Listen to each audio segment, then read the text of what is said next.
Welcome to the Daily Flow.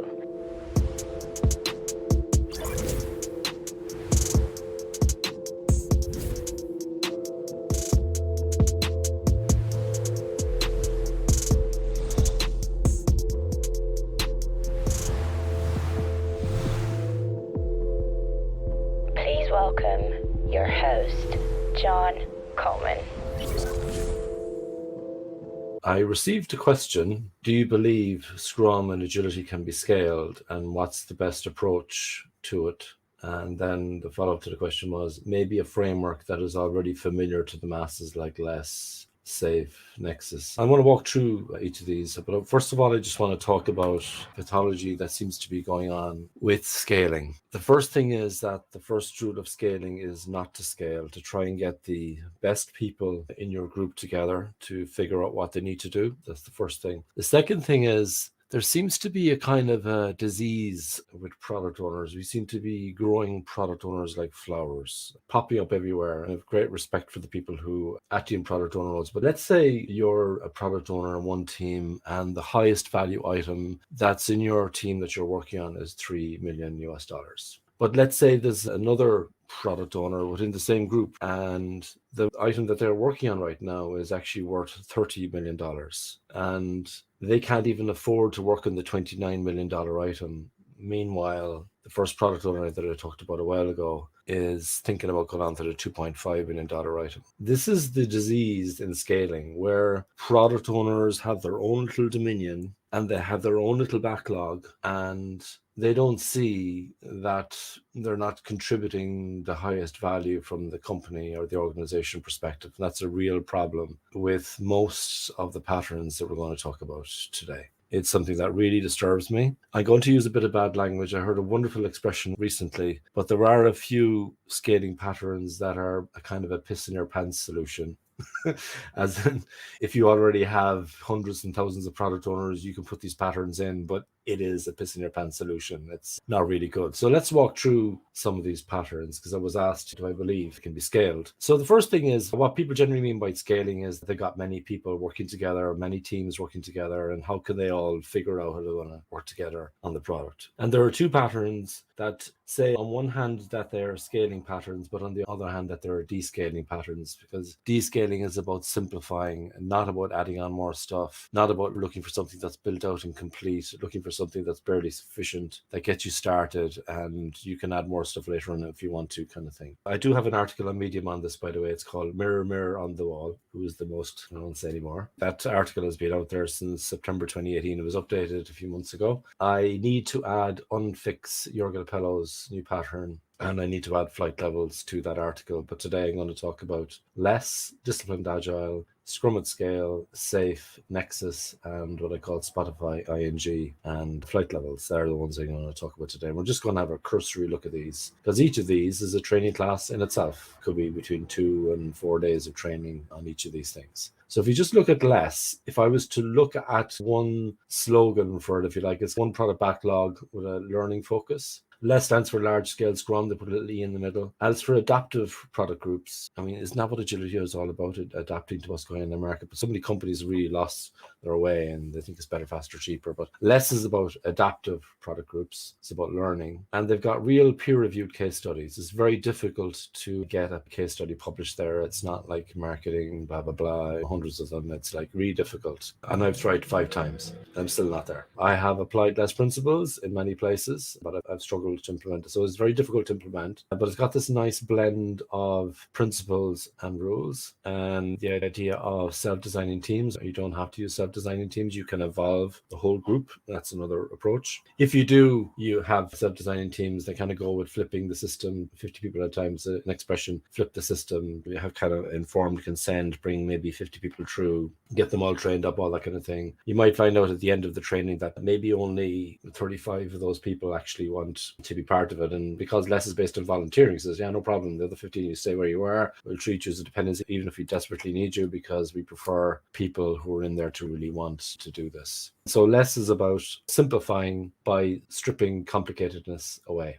So if you see some process that's a bit, It's about stripping those away. And actually, what's really nice about less, a manager is an optional role. And if you have them, the view is that they're more impactful than Scrum Masters in removing impediments and then simplifying, which I quite like. In less, they use communities as such to preserve the legacy organization. That's probably not the right way to say, but you don't want to throw out the baby with the bathwater. If you had an analysis group, architecture group, development group, testing group, maybe you'd have communities for those, so they still have a place to go, if you like, to talk about those kind of concerns. Even if you decide not to do less, my opinion is it's a very good thing to learn, to understand what maybe mistakes you could avoid. I read the 3 books and I went to Basfada's class a few years ago and my head was exploding. It was a fantastic workshop and I was glad to see someone else had the same comments this week. Someone else who went to his training in Manchester. I actually wrote a blog post, 50 light bulb moments, 50, after training with Basfada. It's amazing. But it does rely on long-term co-located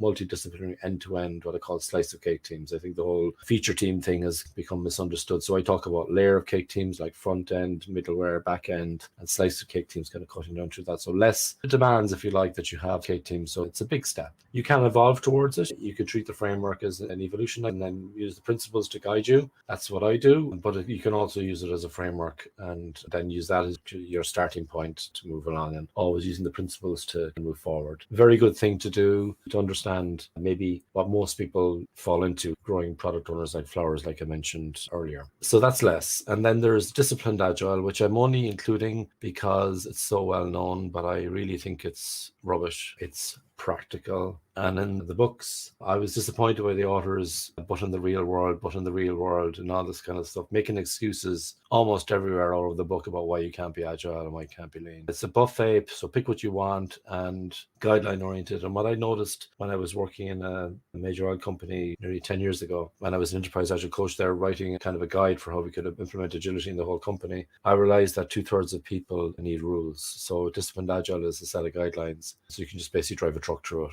Drive-by is what I would say. That's my personal opinion about disciplined agile. It is owned by PMI now, which is the only reason why I'm including it, because PMI is a huge organization. But I would quite honestly just drive by disciplined agile. Some good ideas in there, but so compromised, it's not useful, in my opinion. But then there's Scrum at scale. One of the things I like about Scrum at scale is it's got an exec Scrum team. So the executive team uses Scrum and they've got this house cycle. So they do have product owners growing like flowers. So you got product owner, chief product owner, chief product owner, and all this kind of thing. And there's a house cycle or prioritization, refinement, what cycle. And then the house cycle is the Scrum Masters, Scrum Master, then you got Scrum Master, Scrum Master, and so on. And then there's eventually this kind of executive action team as well, where they try to remove impediments. So it's really nice from the point of view of getting problems fixed. What I don't like about it is that it's the piss in the pants solution that I talked about earlier. It's Scrum-ish, which is surprising because Jess Sutherland, as co-author of the Scrum Guide, it does rely on a product owner per team and hierarchy of those. And interestingly, Henrik Nieberg, a very respected guy, he says that the original Spotify video, that's an instance of Scrum at scale. Surprised me. I really like Henrik's work, could take that at face value. Then there's SAFe, Scaled Agile Framework. I'm not a fan of SAFe. I'm not a fan of Scrum at Scale either, as you probably picked up. But some of these approaches are useful when the organization they're just so far away from Lean Agile that some people say you can use it as a Trojan horse and you can get started and so on. But I used to think that. I don't think that anymore. It's very popular. It's built out. It's got everything in there. It's got Lean Agile in the box, which I don't mean in a complimentary way. It relies heavily on training, and there's a real low barrier to entry for most trainers. So you could have been doing program management all your life, and then you go on a 4-day class, and now you can teach the class as well, even though you mightn't have that much Agile experience. You do have to pass the test, to be fair, and all that. You could basically reinvent yourself. If you are going to use SAFe, I would say there are some very good people that I respect in the SAFe space. So use someone that is highly recommended. Maybe there's some SPC who's highly recommended, or an SPC trainer. They're like the top gun, if you like, of the SAFe community. And I've seen some very good people going through there. So try to use really good practitioners.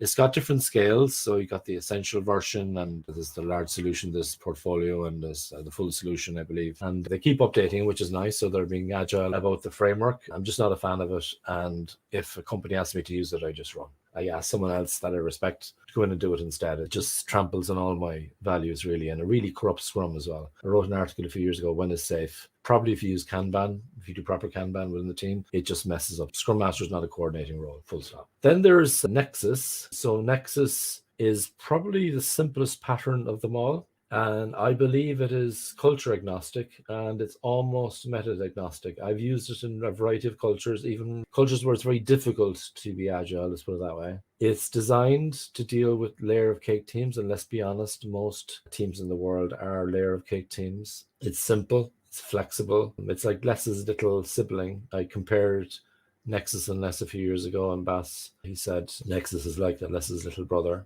which is actually a compliment, because before that wouldn't have been said. And it's a big improvement on Scrum with Scrum. So each event in Nexus has a purpose. So there's Nexus Sprint, the Nexus Daily Scrum, the Nexus Sprint Review, the Nexus Sprint Retrospective. Unlike Scrum with Scrums, where people turn up and they don't know why they're there. Are they for impediments or for dependencies? Are they for status reporting? Even who goes, like the different patterns disagree on who should go. The decent patterns, in my opinion, would send people who are doing the work. We call those people developers in Scrum. That doesn't mean they're software. We just call them developers in Scrum. But you could use Nexus for Kanban teams. That was in my first case study back in 2015, just a couple of months after it came out. I had Kanban, Lean Startup, and Scrum teams using the Nexus pattern. So it's a very nice pattern, and you can evolve away to slice of cake teams over time. There's also Nexus Plus, because the downside of Nexus is it only goes up to 9 teams, but you could have a Nexus Plus integration team, so a Nexus of a Nexus kind of thing. And so you'd have a Nexus for each work stream, and then you'd have a Nexus Plus integration team integrating between those. What I love about Nexus, one product backlog, one product owner. It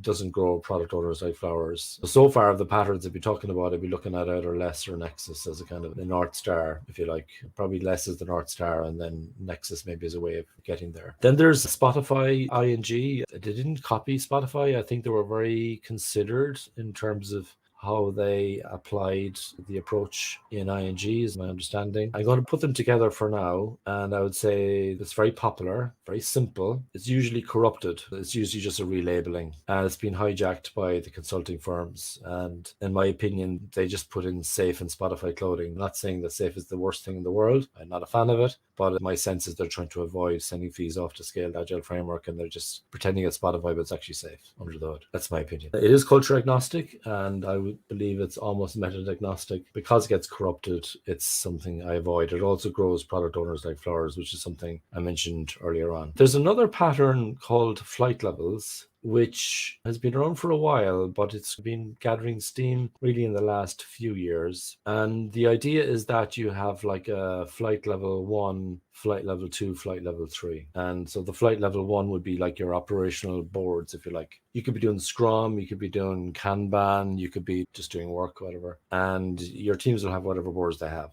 But I'm not sure if you've noticed that when teams are working together on a product, sometimes there's a kind of a dependency chain. There's boards that link to each other and things like that, or maybe they don't link to each other, and that's the problem. So at flight level 2, it doesn't give you a template or that, but it gives you a way of thinking to discover, could you come up with some collaboration or coordination boards from an end-to-end point of view? You could look at how the value is getting through, how you're delivering value in your product or your value stream or your service or whatever it is. And so you can see where the work is getting stuck. So maybe there's 10 teams involved in the whole value stream, and there's 2 teams in particular that seem to be congested.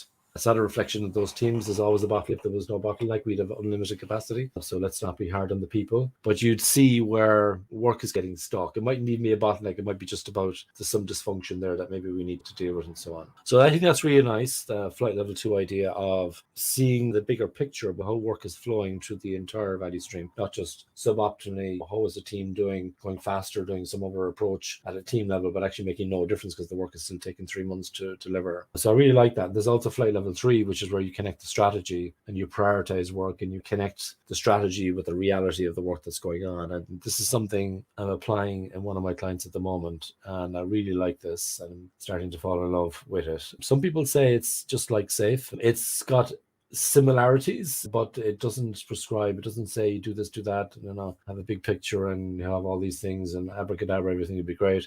It actually takes a more kind of principled approach, I would say, and it really is about flow. And of course, strategy doesn't always flow, but you need to learn more about that at a flight levels class. But you can see what's going on. You can see your capacity in real time. I really like it. So in summary, I love less. I think it's great. I think disciplined agile sucks. I think Scrum at scale sucks. I think safe sucks. I really like Nexus. I feel sad about the Spotify ING thing. I don't know how well it's going in Spotify and ING now. Maybe they're doing fabulous things in there, but I don't like when companies borrow from that. They basically corrupt it, which is kind of sad. And I really love flight levels. So there'd be 3 patterns that I would look at. If you want to be really authentic about your agility, you could also have no pattern at all. And you could just go back to principles. And the very first thing I said in this talk today is that the first rule of scaling is not to scale, actually, just to get the best people to figure out. This is all my own personal opinion. Okay. Thank you so much for listening today.